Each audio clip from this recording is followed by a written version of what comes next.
Mavuika is perhaps the most controversial Archon we got so far. There are many people who love her and there are also many people who just can't stand her for various reasons. And today I will also be throwing my opinions into the ring, but before we get into that, a little disclaimer: I don't have anything against people who like her. If she's your favorite character or something, that's great, more power to you. Personally, I'm a little dissatisfied with the way she turned out, and I will try to explain why as well as I can. I don't want to come off like I'm just hating on her for no reason, so I'll also point out some things that I think she does pretty well actually. So if you're interested in some random person's silly opinions, then let's get into it.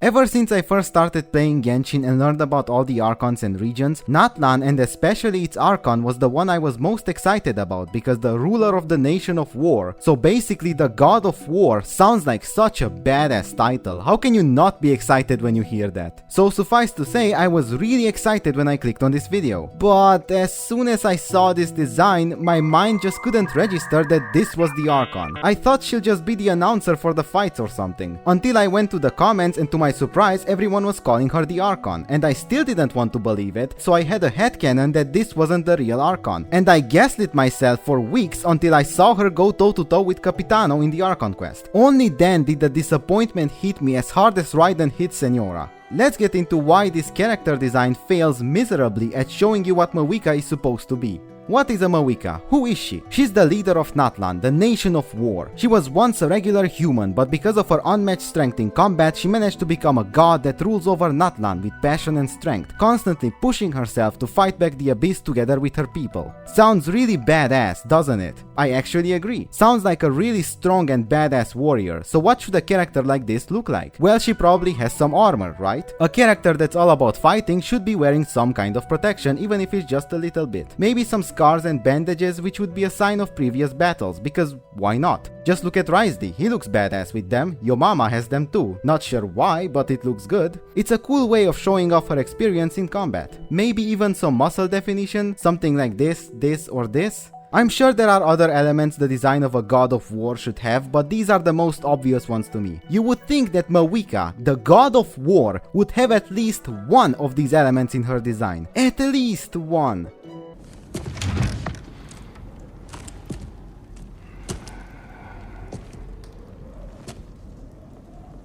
No. What we got instead is a woman cosplaying as a motorcyclist.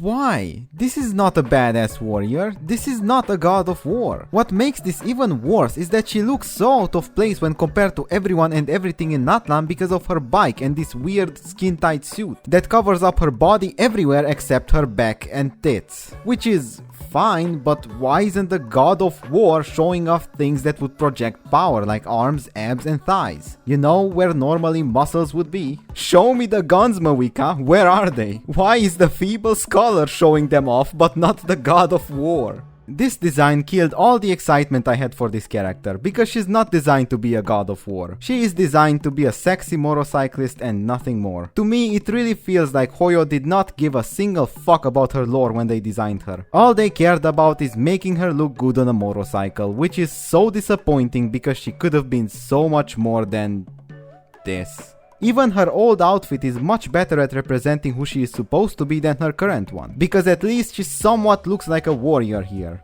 You know what's crazy? We already have a playable character, in-game, whose design fits the theme of a god of war much better than Mavuika.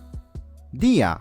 Armor? Check. Does she look out of place in Natlan? No. Just like Mavuika, she's a badass fighter, so what does she show off in her design? Arms, abs, thighs. If I didn't know anything about this game and someone would ask me which of these characters is the god of war, I would definitely pick Dia because she looks like she actually gets into fights. Mavuika, on the other hand, just looks like she rides a motorcycle. Among other things. Speaking of which, why does she have a motorcycle? Not only does it not fit Natlan, but they also wasted the opportunity to do something truly amazing. We're in the land of dragons. Why is she designed to ride a motorcycle instead of a dragon? World building aside, the bike actually looks really cool, so I get why a lot of people love it. But what would you rather ride? A bike or a fucking dragon? We could be flying and spitting fire while riding a dragon instead of doing hula hoops on a bike. It was the perfect opportunity for Hoyo to make a dragon rider. destroy the child. Since I already talked about the bike, let's get into the gameplay and then finish with the story. So, I actually really like the gameplay. It's really fun and satisfying in combat because first of all, she's really strong and the animations are some of the best in the whole game. Hoyo really outdid themselves with her combat and especially exploration. She can basically do everything you need while exploring. Move really fast, fly, jump and climb walls. At least when you're inside Natlan. So overall, I'm pretty satisfied with the way she plays, but again, a dragon would have been way more fitting and cooler than a bike. One issue I've seen many people have with her kit is that she's another pyro DPS. How many do we have in the game at this point? 6? Meanwhile, if you want a pyro sub DPS or a support, you have to play the same 2 units you've been playing for the last 4 years. This frustration shouldn't be directed at Mavuika though. We all want an alternative to Bennett, but it would be really weird if the God of War wasn't an on-field DPS. That would be like making Capitano a healer or Baiju a main DPS. It would make absolutely no sense for the character. I know gameplay doesn't always fit the theme of the character, but sometimes the theme is so strong that it needs to fit the gameplay, otherwise it ruins the whole fantasy of playing with that character. So I don't think it's fair to hate on Mavuika just because she's another pyro DPS.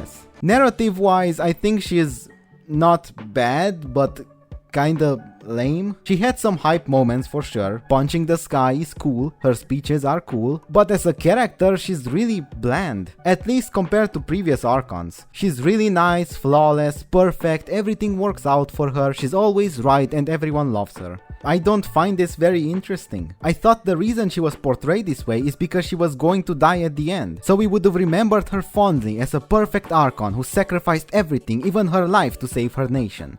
But that did not happen. She should have died, but then Capitano pulled out of nowhere to die instead of her. Don't get me wrong, it was cool seeing him basically outsmart death itself, but it felt so forced and random. He should have had the most amount of screen time in the last act if he was gonna die, but he only got 23 lines and then became a chair. So again, everything just works out for her all the time. Another example would be when Capitano wanted to delete the ley lines and Mavuika had this whole plan on how to get to Capitano and stop him, which was such a stupid plan, but again, it somehow just worked out for her anyway because something unexpected happened, not because she actually did something. What did she expect to happen once they got to Capitano? Defeat him? He's the #1 Fatui Harbinger. The Traveler got humbled by the 4th one, so there's no chance they can take on Capitano. Mavuika lost her powers by this point, so she was basically useless. And these bozos would die of a heart attack if Capitano looked at them the wrong way. This was a horrible plan, no matter how you look at it, and it didn't matter because it just worked out for her anyway. Everything just works out for her no matter what she does. Hoyo seemed so desperate to make Mavuika likable, but for me they ended up doing the opposite. It doesn't feel like she's treated as an actual character. It feels like she's treated as just a product that has to sell as well as possible no matter what. But instead of doing what they usually do, giving the Archon a good story, interesting personality, design that matches the character in the region they come from, they just added random stuff onto her just because it looks cool, and when it comes to the story they went with the safest and most boring option possible.